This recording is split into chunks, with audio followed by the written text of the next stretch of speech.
Mummy ఇక నేను అది చూసిన అప్పుడు ఆ మమ్మీ డోర్ వేయకుండా పోయింది, దొంగలు వచ్చిరేమో అనుకున్నది. మమ్మీ నేను వచ్చి అనుకున్నా, మమ్మీ అనుకున్నా. విన్నారు కదా, పిల్లలకైతే నేను ఇంటి దగ్గర ఉన్నట్టు తెలియదు. కొన్నిసార్లు ఏంటంటే నేను మామ కొన్ని డిస్కస్ చేసుకుంటాం అన్నమాట. నా వీక్ ఆఫ్ రోజు నేను ఇది చేసుకుంటా అని షెడ్యూల్ చేసి పెట్టుకుంటా, నేను ఒక టైం టేబుల్ ప్రిపేర్ అవుతా.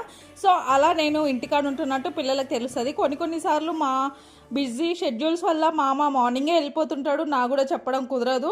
సో అట్లాంటప్పుడు నేను ఇంటికాడ ఉంటున్నట్టు కూడా పిల్లలకు తెలియదు అసలు. ఇంకా వాళ్ళు వచ్చినాక చూసి హ్యాపీగా ఫీల్ అవుతారు, మా అమ్మ ఈరోజు ఇంటి దగ్గరనే ఉంటుంది అన్నట్లు. పిల్లలు అలా హ్యాపీగా ఫీల్ అయినప్పుడు నాకు మా చిన్నప్పటి రోజులే గుర్తుకొస్తాయి. మా అమ్మ కూడా అసలు ఒక్క రోజు కూడా ఇంటి దగ్గర ఉండేది కాదు, రోజు కూలికి వెళ్తుండే.